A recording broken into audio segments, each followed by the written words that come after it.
It's Friday. Do you know where your IT pros are? We don't. It's Patch and Switch. And now, two guys bring more filling to your stockings. It's Patch and Switch.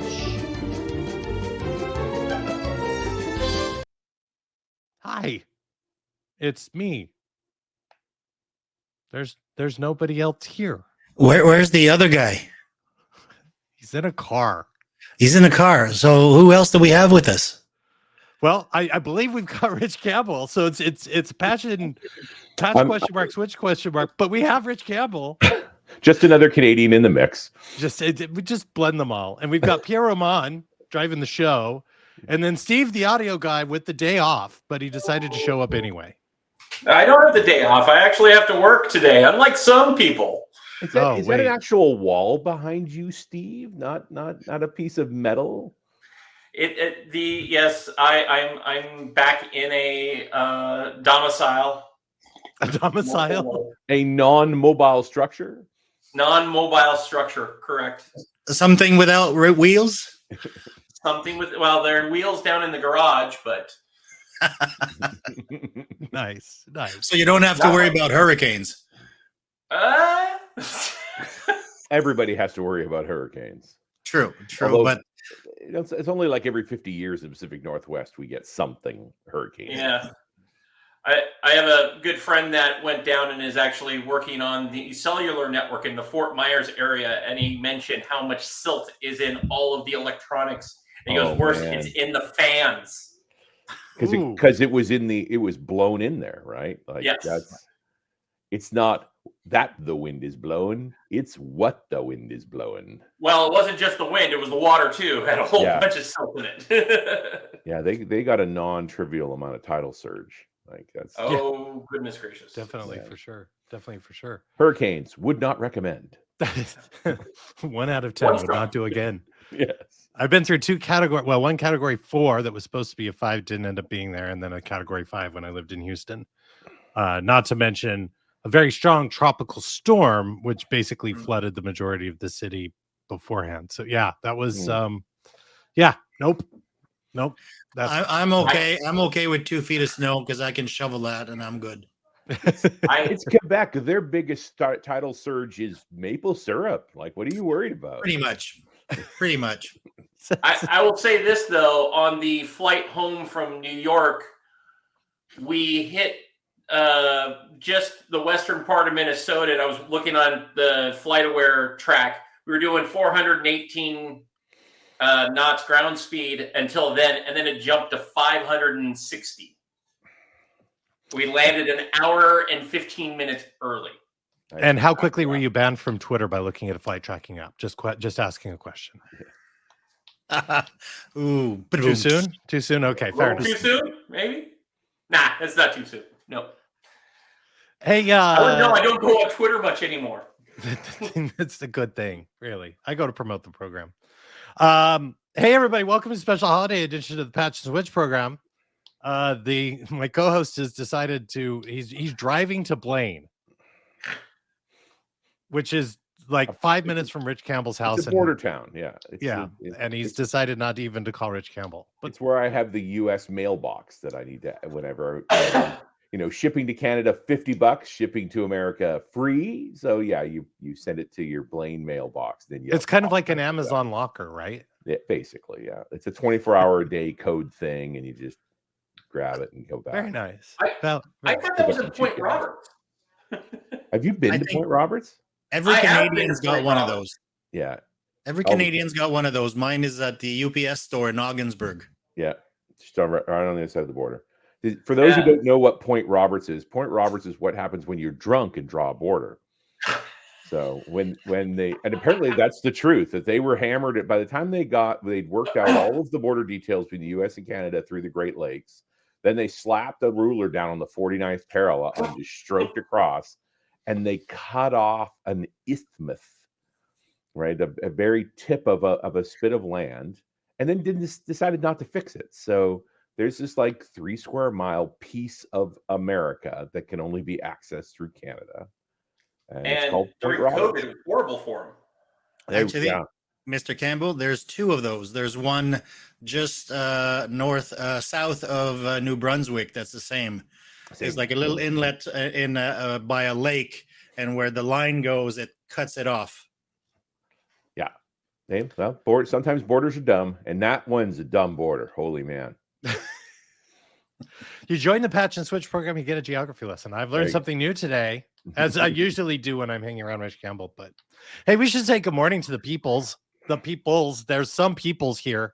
We've got Phelps Tepper. He's down in the PDX zone. He's on the Pac Northwestern side, just chilling. We've got let's see. Well, of course, the Rich Campbell and Jay Shock are here. Wire Connect here. TRP 8472 at his post, not doing anything. But asking about the RV, we'll talk about that. Let's see. RV drained of all water, so it's not frozen. That's good because it's been frozen. Aspen Forrester here. He was being mesmerized by the countdown and the music that goes in and out of phase. I wasn't paying attention. That's usually something that I pick up on, and I haven't figured that out. Hello and happy holidays to you, shadiest of pandas. DEFCON veteran in the house, as is desired by life. Looking at 68 Fahrenheit and the sun is shining. I want that. That's why I'm moving. Wish. That's why I'm moving. And then hello and happy belated birthday to Mr. Ledwig. It was his birthday earlier this week. Vizzy MVP in the house, as always. And Rick has entered the chat.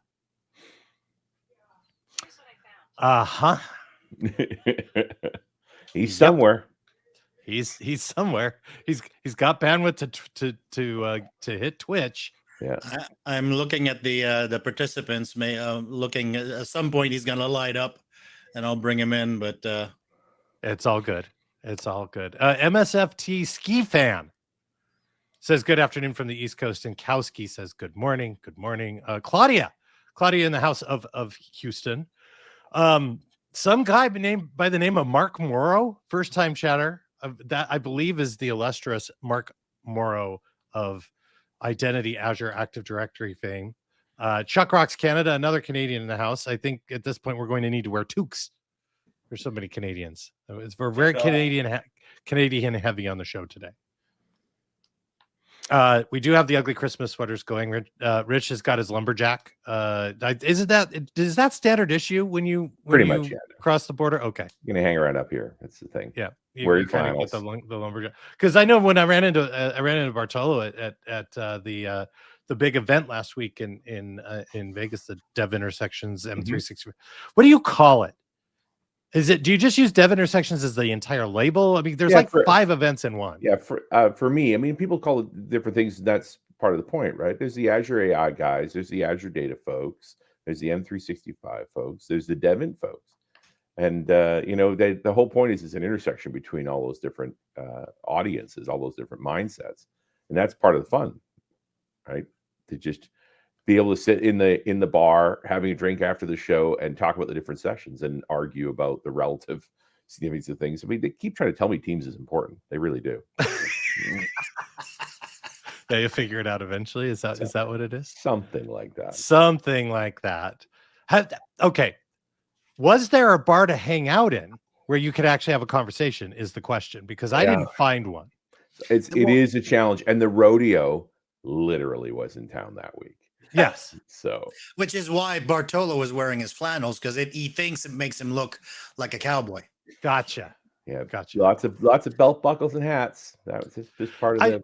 I have to say, so I believe MGM is an official title sponsor of the NFR, which is National Finals Rodeo, which is the big thing that happens at the end of the season, and there's tons of money. I mean, I think these Cowboys, when they win a round, are making tens of thousands of dollars just for like 8.8 seconds of a ride or 3 seconds of calf roping or something, and a lifetime of traction.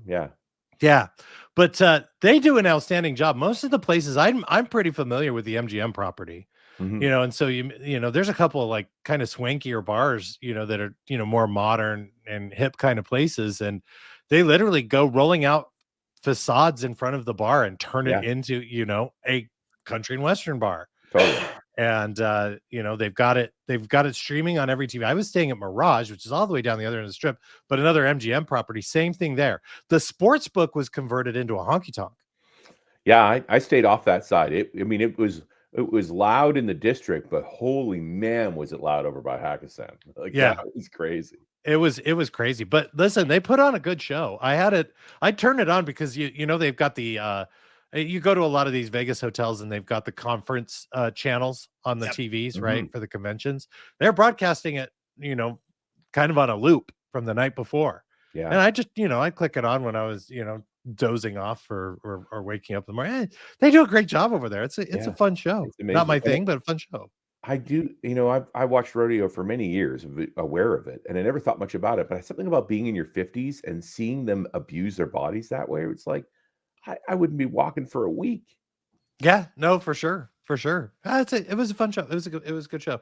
And then of course, we were at your event, which was fun to be.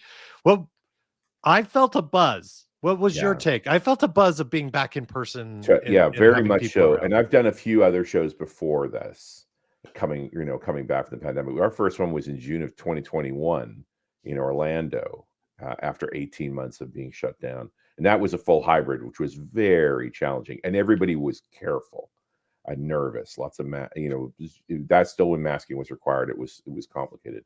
But yeah, it seems like winter 2022, people are back and they're excited to be together. They are, very energized, and there's so much to do. Like the stack of work didn't get smaller in these crazy 2 years. And I would throw on top of that, I went to a user group meeting in Vancouver 2 nights ago, and it was packed to the walls. Vantug is starting again. Is that it? Yeah. Oh, good. And so we were out there. I did a little stated.net conversation, and the room was full, and that's fun. I'm excited for my Vegas show was great. We got a big hole to fill in over the past 2 years, and it's far from being filled in, but at least we threw some dirt down there. But to have local events back too, I'm delighted. It's different, but we're definitely in a new path. We're swinging around. So, Richard, your conference, how many, what's the percentage of people that were running around with masks? And that was pretty rare in Vegas. We leave the rooms pretty well spaced out. So you didn't see a lot of masks in the rooms. You also saw them in the hallways. Okay. Just when it's a little bit tighter, I think people are pretty thoughtful that way. But you're also, beside the casino and full of cowboys. So because I was at the Venetian for Gardner Infrastructure and Operations Conference, and I think I saw in the week probably a handful, maybe 10, 12 people with masks. That's about rare. it. Yeah, it's pretty rare. I think it's Nevada. People are over it down there. I think it's more common here in Vancouver. I did some grocery shopping yesterday, and there's still a significant number of people that are masked. So, well, here we've graduated from mask to scarves. Yeah. Well, Montreal has that advantage where your breath freezes and falls to the ground as soon as you exhale anyway. Like, who's going to get hurt by that? What does at your event? Maybe I misread this, but I saw a not so insignificant portion of people who are either changing roles in the industry or are new to the industry. We're seeing this at other places too. Is this a trend you're noticing in other places? The user group meeting, was it similar? Did you have a new group of folks? It was a very common thing for Dev Intersection that companies were sending groups of people, and it was like 1 or 2 senior folks that have been there for a few years, and 3 or 4 6-month hires. Like they're just getting their feet wet. This is their first event. Like the first event concentration for the show was high.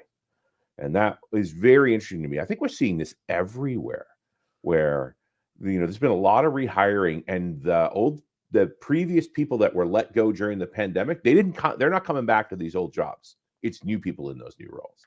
And so, not that a lot of people got let go in IT, that's happening more right now than it was happening 2 years ago. But you are seeing a shuffle around, and a younger generation. Like, I think I noticed my show being younger and more diverse than it's ever been before. I mean, we've worked really hard to be an inclusive show and to everybody's comfortable and welcome, but it really felt like that this time around more than ever. That it's just not everybody looks like me in my show, and I love that. That's really fun, and the conversations are different. How challenging is it because this is something that my team is struggling with, as we, obviously we're very active in the community. That's the job of advocacy. Sure. Pierre is his job, Rick.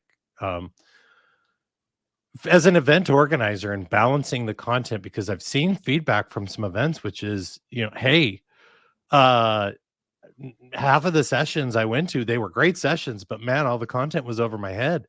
Yeah. I'm not at this level anymore. How is this something that is now starting to creep into the conscious in terms of deciding sessions and having to balance it out? Yeah, I think it's always a talking point, right? It's where are people, what are they working on, and what audience are you appealing to as well? Like, who's coming to your show, what things they're focused on.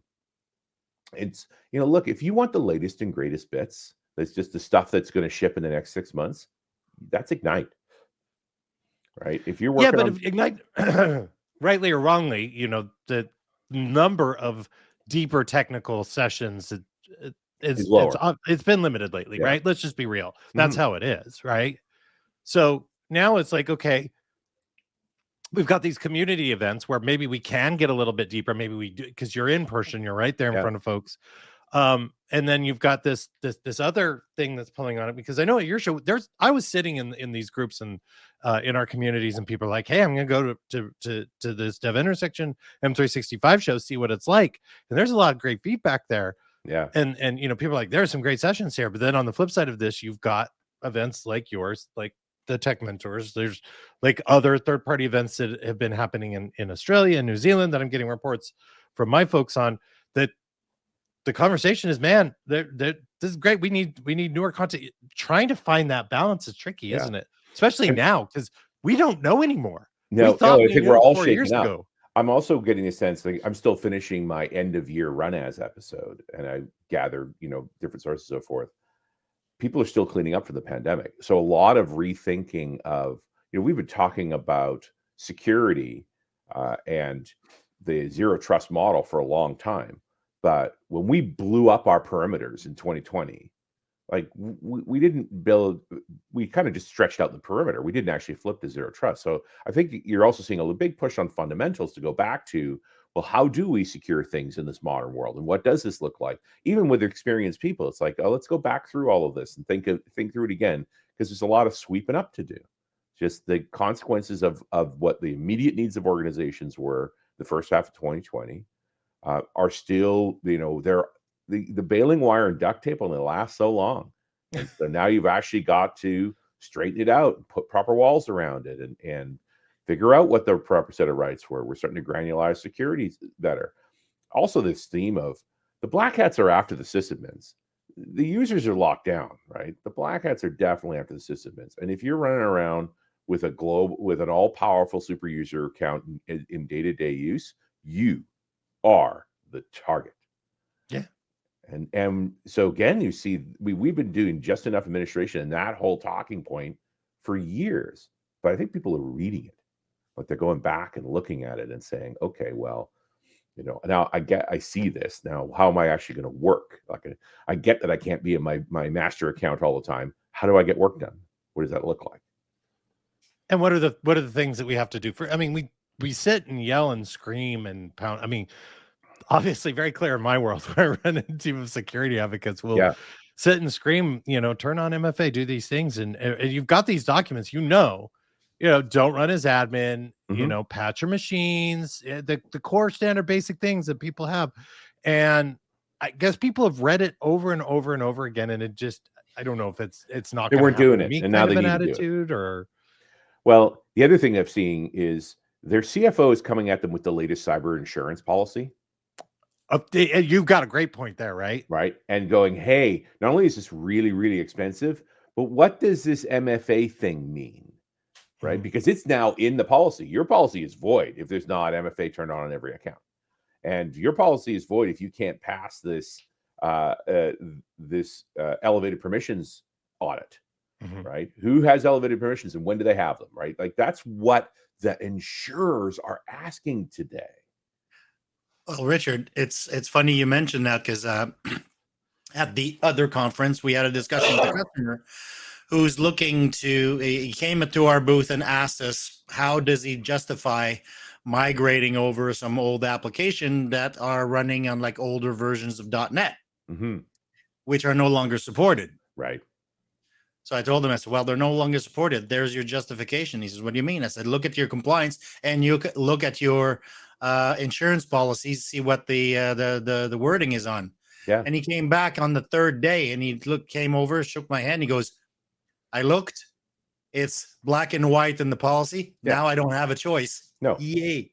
Yeah. And that's the whole thing is you're busy wrestling with the ROI and our cyber insurance policy will be void is a pretty good argument. Like that gets pointy-haired boss's attention because, you know, he doesn't want his machine patched. Right. Yeah. Because it's downtime. It'll be different for him. Right. Yeah. He hates when his cheese moves. Yeah. Yeah. I mean, Absablog lately says it's great that insurance is requiring it as now clients are agreeing to put MFA in finally. TRP 8472 talking about number matching MFA, this is where we need to go, right? Well, it's going to be. And isn't it a good sign? Yeah. That MFA is being used enough now that people are complaining enough now that authenticator is being changed to make it easier to use. Like to me, that's proof that we're actually getting there. You wouldn't need to fix something if nobody was using it. Well, and the other thing too is most of the attackers, and I'm not going to say all, but most of the attackers that you see across the average organization, not enterprise, not, you know, specific vertical industries, right? Finance, utility, et cetera, et cetera.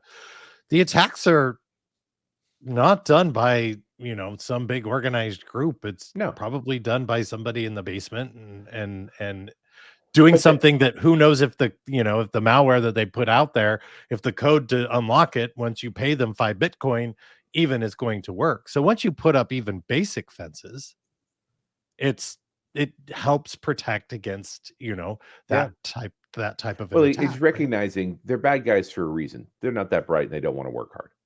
Right. So they're downloading ransomware as a service and then following the script to run it. They barely understand it. And the last thing in the world they're concerned about is actually restoring data. You know, what I think my number 4 show all time is with Dana talking about actually recovering from a ransomware attack. And it's like, A, it's 2 weeks minimum, usually a month. B, you ain't getting all your data back. Full stop. Like that's just the truth. And this is where you get into these situations in these small businesses. Conversations I'm having are, you don't turn this on, you get breached. What happened in COVID?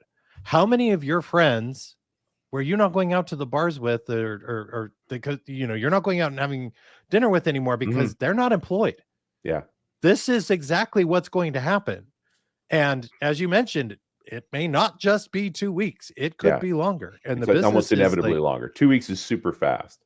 But there's bugs into decrypting tools. I did a show with Paula J where she actually had the government she was helping paid the ransom. The decryptor didn't work on files larger than 2 megs.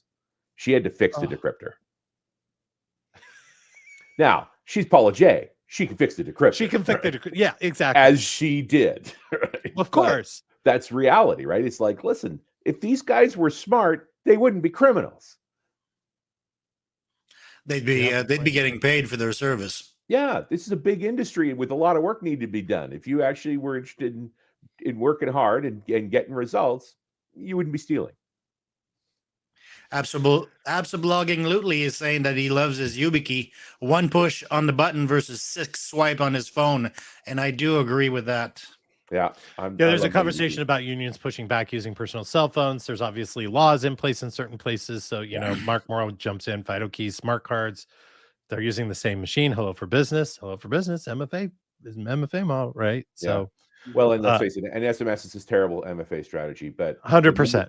The number of times I've sat with an IT director and they're talking about how to build a policy for personal devices at work. And I'm like, you know, what's really inexpensive? Android phones. Just give them another phone. Then it's a company phone. You have total control of it. You can wipe it at any time. And that's your authenticating device. That's essentially what I've done. I started it before my trip. I now have a work phone that when I was the past month taking care of my mom, then dealing with the COVID, this thing was shut off. I was like, I'm not dealing with work. I have to deal with now, my you don't family have to deal with it. Just keep them apart. We mean, for a brief interval there, a brief moment of insanity, we thought we'd incorporate personal devices at work. And then after a while, you're just like, this is such a bad idea when $100 phone will make the problem go away. Oh, gosh, yeah. I mean, that's a OnePlus Nord 5G, and that's actually one of my. I was using that on my RV trip as one of my hotspots because of the 5G capability.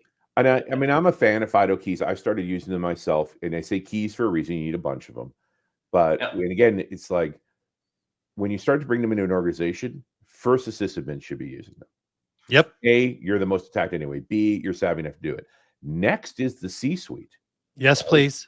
You know, yes. But this is the whole thing. When I got a CFO coming at me saying, "Hey, we need what are we going to do up our security?" It's like, dude, it's going to start with you. And if you're not willing to do it, then why would I try and convince anybody else to do it? Like, and plus, they're targeting you. You are the business email exploit angle, right? Like, you're the target. It's not random drive-by hacking. They go after CFOs because they're the ones who people can move money around with. So exactly. Well, listen, I appreciate this conversation, and obviously, you know, we chatted. You know, I was walking by rooms at your conference. I love my thing about being there. I didn't go to a lot of sessions. Like, let's just be honest. I was hallway sessioning. That was my thing, and chatting with folks over. Cool little expo hall. That was definitely, you know, kind of cool to see that again. But every room I walk past, you know, you walk by a session on a database app, they're talking about using, you know, the right credentials and not putting code, you know, credentials in code. And you walk past another room and they're talking about, make sure you do this piece and you've got modern authentication. Like, I was walking by a bunch of rooms and I would hear little bits of security in those things. And obviously there's some fundamental things, and there was a workshop which is really well done. I actually got my hands on Vlad's slide deck, and I think there's 417 slides and holy man, goes through a whole bunch of stuff, and it was super cool. And it is something that we're thinking about. I'm very interested in this approach of, I've got to submit a 100, well, and I say 100 loosely, a technical 100 or 200 level, a technical 200 level session, and a very technical 350 session. I don't believe that 400 level sessions are the thing for anybody who deals with managing a service anymore. I think you can get deep, but like, if you're that level deep, like what we used to classically consider 400 level, right? The architecture, get into the how the OS is running. We're not doing that anymore for a lot of our stuff because it's services. But I think it's going to be this really interesting balance of we've got to bring people up on fundamental skills. Yes. And I don't want to say introduction, but the reality is there's an accidental security admin now. Yeah. And we talked about the theory of the accidental DBA, like Kim Tripp and it's a classic, and it was right. When we launched that, 15 years ago, we started doing DBA content. Those were packed. Like, it was just because it was a normal reality. And the nice thing now is, like, there's a lot of written material based on in that context. Okay, now you're responsible for database. This is not part of your profession, but you're still responsible for database. Here's things to think about. And you've nailed it, Joey. That security is a cross-cutting concern, and everybody needs a foundation in it. And those foundational materials are harder to find right now. So there's a story arc. As the black hats have been able to get better and better tools and hit us harder and more often, and we've scrambled our rosters, the folks that are working on this stuff, and blown up our perimeters, these next 2 or 3 years are going to be everybody getting a little savvier on security and fixing it at many different levels. Microsoft did this when Bill Gates did his trustworthy computing paper. Yeah. In 2001. I mean, it stalled .NET for a year because they went through it top to bottom and that ultimately spawned code access security. But like every team at Microsoft worked hard on security, and security posture changed at Microsoft permanently. And I think that it feels like we're in that trustworthy computing period for everybody now. Yeah, it's kind of going back, and it's like, okay, we're going to balance this. We're going to give you some deeper, really cool technical things, and then we're also going to go back and we're going to offer this for you. And as somebody who submits, and I've got 4 CFPs currently for shows I'm looking to submit to, and I'm looking at the balance of content, going, well, I've got this great workload identity session, which goes into basically the same stuff we were talking about for MFA, but for apps and workloads. And then I've got these security fundamentals, like why do I do these first 3 things, that accidental security admin kind of session. And it's just trying to find a balance of how do we put it in there. And I was curious as an event organizer, that's why I brought it up. And I know amazing, this show gets hold on a topic, what never. But that's why I wanted to bring it up as a conference organizer. Like, how are you looking at things? Because I think we are now at a new place. I don't think that we used to reset the fundamental things at the old tech eds. I don't think that's happening with the big shows, the really big centered shows. Isn't it kind of weird that the Patch and Switch show has actually devolved from shenanigans to an actual meaningful conversation? It happens on occasion, not often. So speaking of devolving, it's the holiday show. Yay! So we were chatting. It was fun.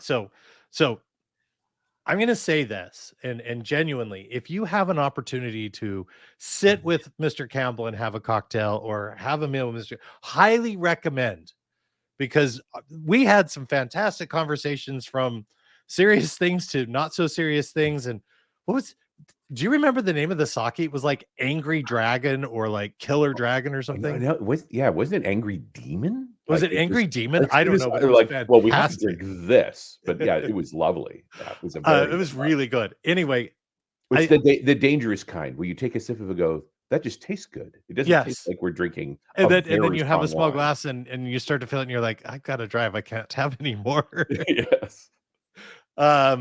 We had a chat. So your kids are now no longer home. Yeah. And then, mine went off at college and they're coming back, and Rick's obviously college. So what are I want to talk about this. So top holiday movies that are part of it's not Christmas until ... Oh, for me, I'm a child of the 80s, a child of the 90s. So it's Die Hard, like full stop. And that was my next question. Is Die Hard a Christmas movie? It's the only holiday movie. Yeah. There is no other. That's all there is. There's nothing else. We're not going to get falls that I'm ready to eat some turkey. There you go. I had a good chuckle. Mark Rackley, who's a MVP in the Microsoft 365 space, posted a picture up, and he's on a flight and he's watching Die Hard, and I think there's somebody else like a couple rows up, different scene, but it's Die Hard. It's Christmas time. It's Christmas time. It's Die Hard. I will admit that my wife and I will sit down and watch The Sound of Music at some point in this time period. Okay. A, it's on, and B, it's just like it's a thing too. I do like a good musical. We had somebody else just pop into the show. Hey, look, it's my co-host. He bothered to show up to the show he tweeted about and messaged me while I was not feeling well, going, "Hey, you gonna be on the show?" And then he doesn't show up. And he's the one. I needed someone to cover. I have no idea if you can even hear me. So yeah, we can hear you. It sounds pretty all good working. There. Wow, technology! I tell you, if only our fine government institutions here in the United States would have such technology. DHS purgatory. Nice. Ledwig says, and sorry, I just have to scroll back here. Ledwig says It's a Wonderful Life. Always and Forever is the movie for him. Shadiest Panda's got to watch A Christmas Story. That is Christmas Eve for me. I'll turn on the marathon that's on whatever network it's on, and it'll run all the time. For our house, it's Elf. So with my kids, that's Elf. I have a question. Has anyone seen the new Spirited? Not yet. I have. Not yet. I have. On my list. Is it worth it? Because I'm going to be watching this weekend. Yes. It is? Okay. Yes. Ryan Reynolds can be kind of too much or not enough. It kind of depends, but it is a musical. So if you didn't know this, I'm all for musicals, man. I'm a musical junkie from high school. I love musicals. I got you. He's a theater major. What? Yeah. It is very good. Aspen Forster says for them it's White Christmas, right? Wire Connect Die Hard. Let's see. Miracle on 34th Street, right? Obviously. Okay. Ledwig, I'm going to agree, but I'm going to flip the order here. He says the 1951 A Christmas Carol and the Muppets Christmas Carol. I put the Muppets version ahead just because it is, again, I watched the Muppets with my dad a lot, so there is that bit too. But Rizzo, light the lamp, not the rat. Anyway, so yeah, that's a big favorite for me here. Is anybody into Scrooged? The Bill Murray Christmas Carol one? Yeah. And if anybody's got the Guardians of the Galaxy Christmas special on their lists, Get Out. What about the old 1970s Star Wars Christmas special? That was outstanding, right? I mean, you've already covered the Christmas Story, right? Yeah, we just chatted about. Yeah. Sorry, couldn't hear. My sister is big on It's a Wonderful Life, Miracle on 34th Street and Holiday Inn. Yeah. Has anyone seen the newer version of the Christmas Story that's come out? Not yet. That is on our list. We'll be watching that this week. Yeah, same. Polar Express is one. We traditionally watch that usually the eve of Christmas Eve. Not that that's a pure tradition. And then, of course, the Home Alones 1 and 2. And then the Santa Clauses. And I've not seen the most recent one. But the Santa Claus with Tim Allen, also a favorite. Yeah. Love Actually, that's one. That's always a good one. Classic. Don't know. Did anybody see the 8-Bit Christmas with Neil Patrick Harris? It came out a couple of years ago. It came out during COVID, I believe. Actually, it was one of the I think Netflix or something. 8-Bit Christmas. No, never heard of that. Yeah, it's kind of like old school video game kind of thing. It's okay. I give it a good 6.5, 7. Yeah. Aspen Forrester, The Holiday. That's Jack Black, right? And what's her name? No, it's not just Jack Black. It's Jack Black not being an asshole. True. Weird. Yeah. And then what's her name? The gal from Titanic. Kate Winslet. Yeah, Kate Winslet. Yes, thank you. Mark Morrow. Yeah. Christmas Vacation. Yeah, well, of course. I think Christmas Vacation is the day after Thanksgiving movie. I think that just kicks it all off for me, right? It's the opening act. It is the opening act, yes. And you talked about 8-Bit Christmas. They pool money to buy a Nintendo. These kids pool money to buy a Nintendo. Nice. Because, back in the day when they were hard to get. Foul Temper PDX Spirited, Deadpool musical. Mickey's Christmas Carol, that's always a good one. Yeah, that's a good one too. Planes, Trains, and Automobiles. Is that a Christmas movie? Absolutely. I was just thinking that. I think it's a fantastic movie. Those aren't pillows. It is if folks count Die Hards. Oh God, I already put that on my list. Planes, Trains, and Automobiles is definitely a Christmas movie. I'd be okay with that. We mentioned all the Home Alones. Those are good. Is there a new one of those? The first two are good. Everything else after that kind of went downhill real fast. Yeah, I would agree. The first two are kind of there. Obviously, Grinch. Okay, so the Grinch, do you go with the Jim Carrey version or do you go with the old school animated version? Old school. Yes. Animated. Hey, you gotta love Suits. I go with Jim Carrey. I go with both. Gotta watch them both. Scott says old school, so I'm old school. Now, Rich, are you when you had the kids around? Were you the one that waited to Christmas Eve at like midnight when they finally went to sleep before you would wrap all the gifts and get them all put out? We tended to wrap gifts along the way, but stockings only appeared after they were in bed, and that was the only thing they could open on their own. You have to wait till parents are up, right? But so yeah, we still have that rule. I don't know if it's going to work this year with the kids being 18 and 21. A little trickier, but yeah, a little trickier.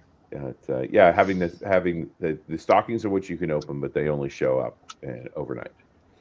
Yeah, Yes.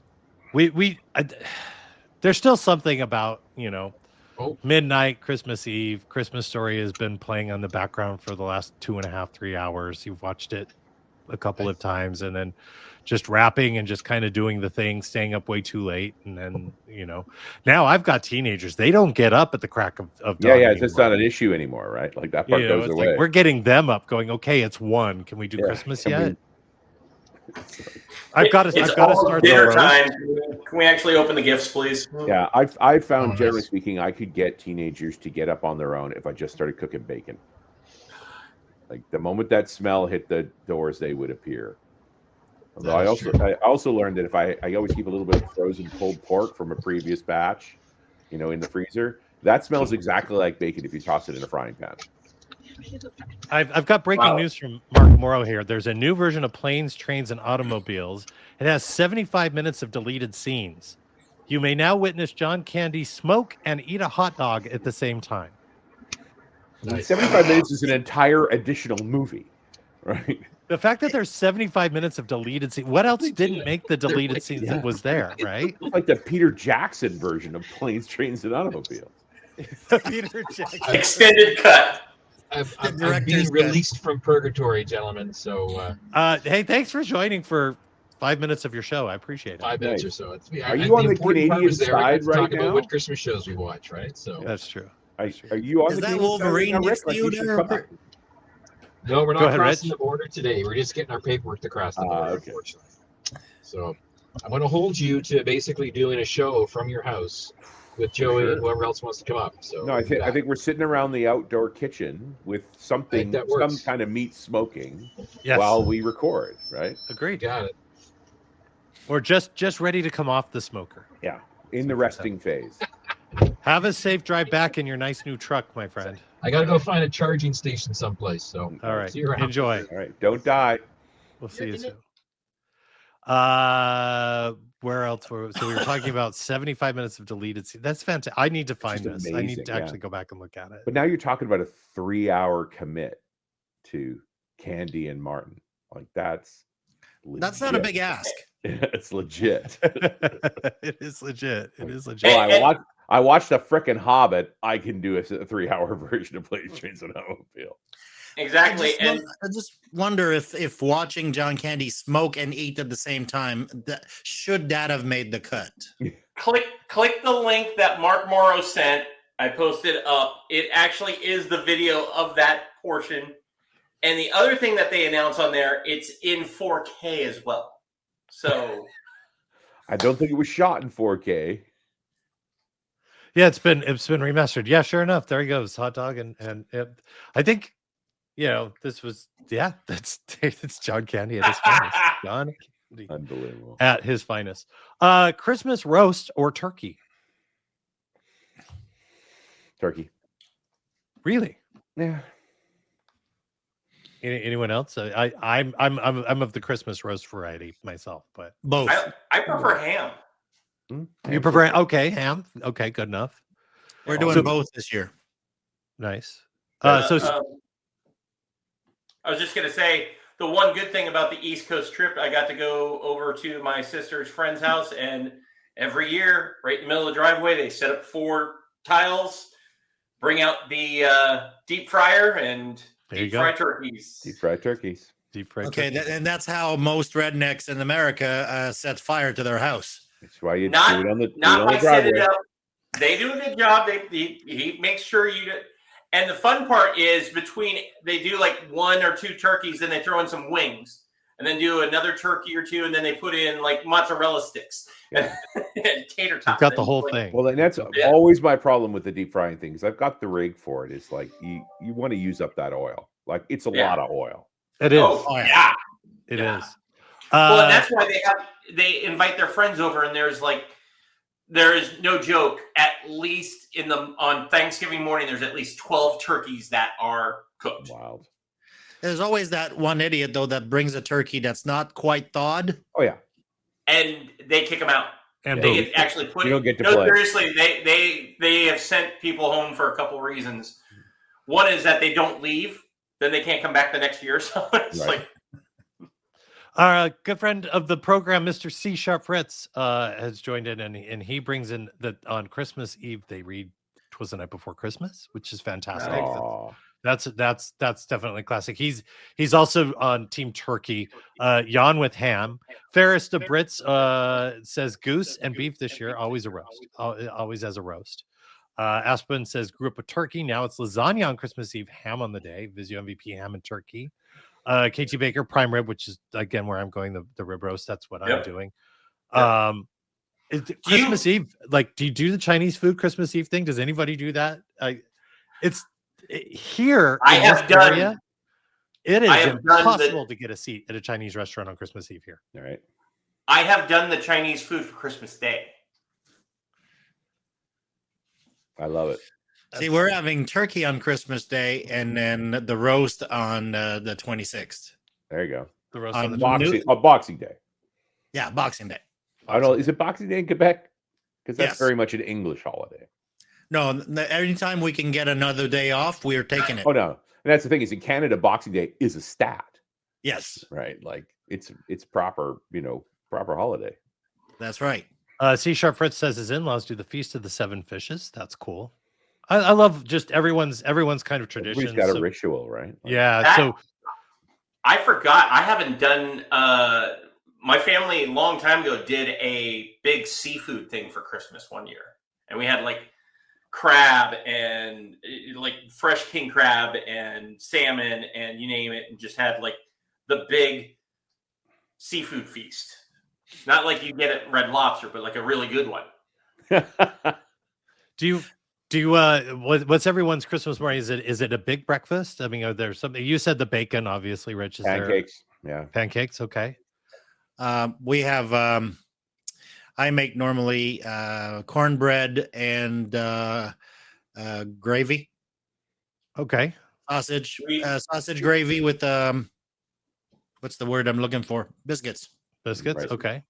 We do like typically do this egg casserole that has egg, sausage, cheese, onions, a whole bunch of stuff in it.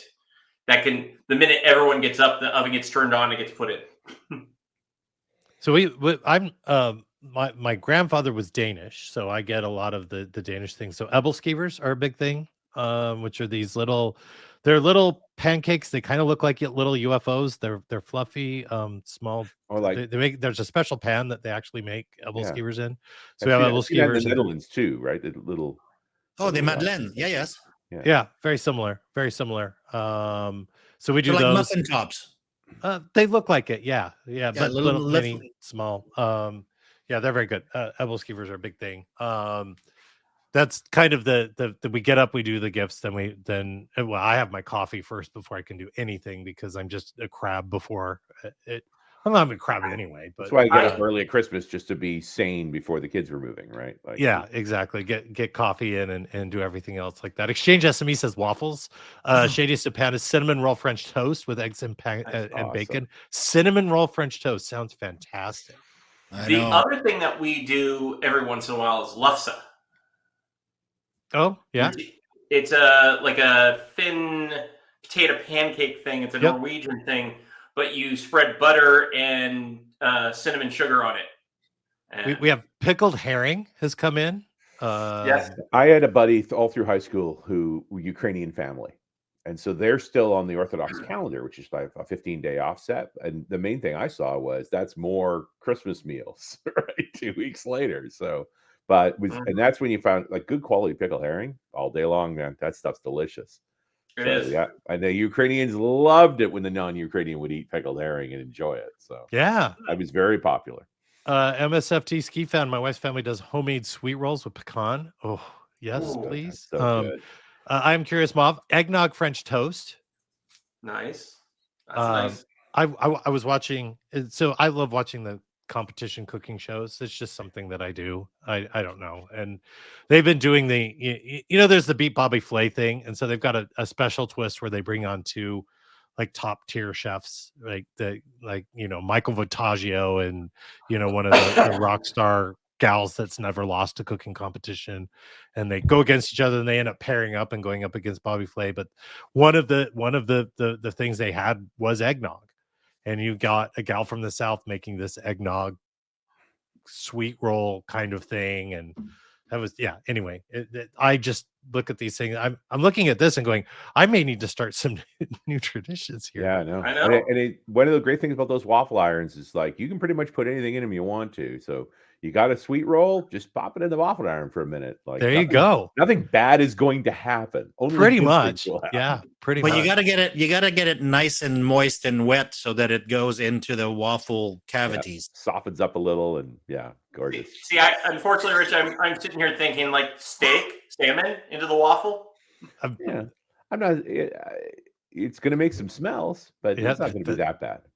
Definitely is going to do that with your Christmas roast. Ovisio MVP Welsh cakes and eggnog for breakfast. Nice.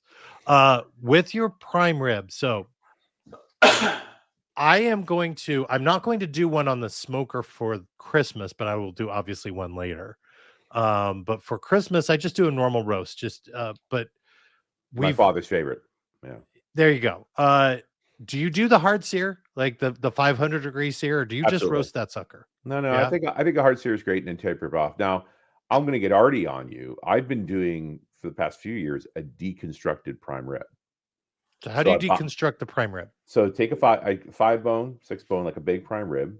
That's a big prime rib, which you typically got the beef bones cut away anyway, right, and then tied back on. If your butcher does that, I can just grab one from the Costco, right, and do it myself, right? So deconstructed is take the bones off and smoke them as you should. But then the bigger thing is cut the spinalis off, that outer layer. Yeah. So now you're left with a proper roast. Okay. And the spinalis only the roast needs to be cooked slowly and with a good crust and all of that stuff. So I'll herb that up, give it a good sear, cook it slowly. But spinalis, rare. Just cut into strips, tied into a little spiral, then briefly seared so it's still rare, it's super tender, with a very soft poached egg on top of that. That's deconstructed prime rib, where each piece of the meat in the prime rib is optimized. So you've got when you're paying what you pay for a rib for what roast. you pay for that meat, right? Yeah. So the appy is the spinalis with a little rich egg on it. And then you've got a nice slice of then you've got the bone, the smoked bone, and beef rib that cooked for hours and hours and hours and hours. And then you've got a nice slice of roast.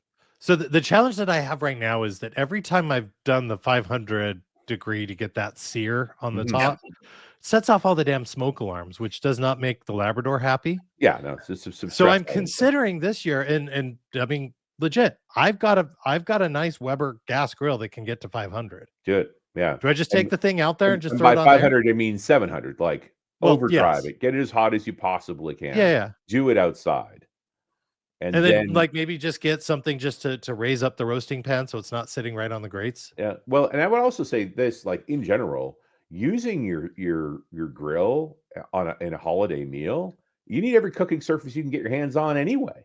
Well, I do the bacon out there. Because I love bacon on a cast iron pan. If I don't want to deal with cleaning up the mess in the house, I just throw it out there. Yeah, no, I've rotisseried the turkey out there. Like it's all good.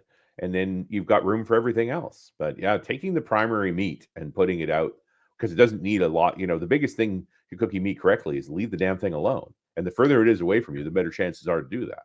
KT Baker says only indirect heat, which is what I would do, right? I would put it in a roasting pan, probably elevate the roasting pan a little bit. Further off the heat.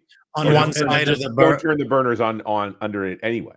Right. Yeah. I mean, you get it to 700 degrees, and you can literally just turn everything off and let the sucker sit. Right. The box is hot. Yeah, it'll hold it.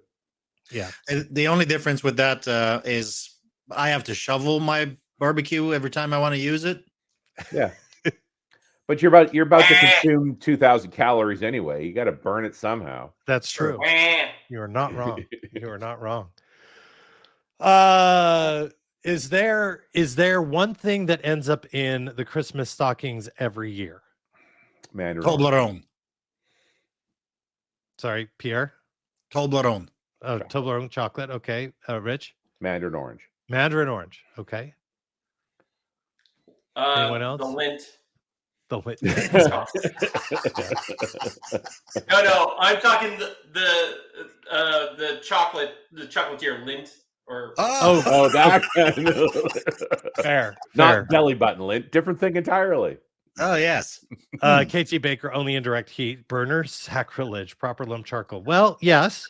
Yeah. Though there are times when, for ease, and when you're cooking that much, that having burners. Yeah. I mean, I've got proper smoker, and I'll smoke the thing too. I'm just, the kids love just the proper roast, like a proper prime rib, and then after, their favorite is the sandwiches. Next 3 days after. There's no meal I don't plan for the quality of the leftovers, right? I mean, that's what that's about. 100%. For me, by the way, was KT Baker actually saying what should be in the stockings with the proper lump charcoal? It could be proper lump, yeah, possibly. Yeah. For me in the stockings, there was always an orange, always at the toe. Mm-hmm. And then we generally would get like a toothbrush and like as a kid, and that's just kind of continued to go on, and then socks. Right.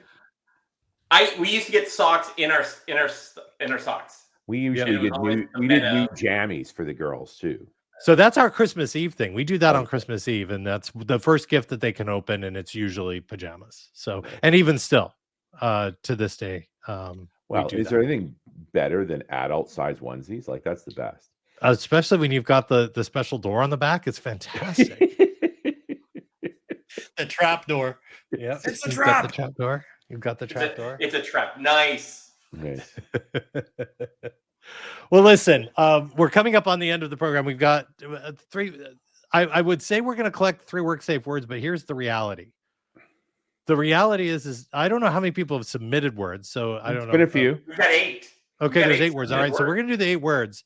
And then somebody has to take note of what these words are, because we're not going to do another show until after the start of the New Year's. I am on extended holiday. I was actually supposed to start last week, or this week, but due to some other things, wasn't able to do it. So I'll start today. I'm out until the 9th of January. Wow. Are you taking time off? I mean, I know you've got run ass never stops, does it, Rich? Yeah, but run ass just shot through January now anyway. Yeah, right? there you go. Yeah. There you go. It just magically appears. I've got to do my end of year run as show. I have 2 geek outs to shoot for .NET Rocks, one on space and one on energy. Ooh, fun. Well, and they're the most work for me. Like, I'll spend all weekend on those now, just because there's some great stuff to do. Like, don't think I'm unhappy spending hours pouring through all of the international stats for energy. I really am happy. But once all of those are in the can, which will be next week, I'm good till 2nd week of January. Very nice. Very nice. I want to remind everybody that if you head on over to Run As Radio and you look at show number 856, if you still are looking for that gift for that sysadmin or for that geek in your life, we did do the guest show. Patch and Switch joined Rich Campbell on Run As Radio, that show number 856. But if you want to know the latest, was the latest Jen? Yeah, 857, your latest, right, Rich? No, we're a couple further on. Jen's show was awesome, but I also got Carol Moon. Carol Moon, securing apps in the cloud. Yes. That's the latest. Okay. Hey, I got a new gadget to add to that gadget show that wasn't out when we recorded that show. Because we talked a little bit about the individually addressable LEDs. I always have a strip or two. Of course. Around these sorts of things. The only problem with them is the controllers are a little complicated. Well, they came out with a new controller. This is called a Dig to Go. And it's literally the size of a box of Tic Tacs. Dig to Go. Dig to Go. DIG to Go. Powered by USB-C. And then it'll run about 100 individually addressable LEDs. Fantastic.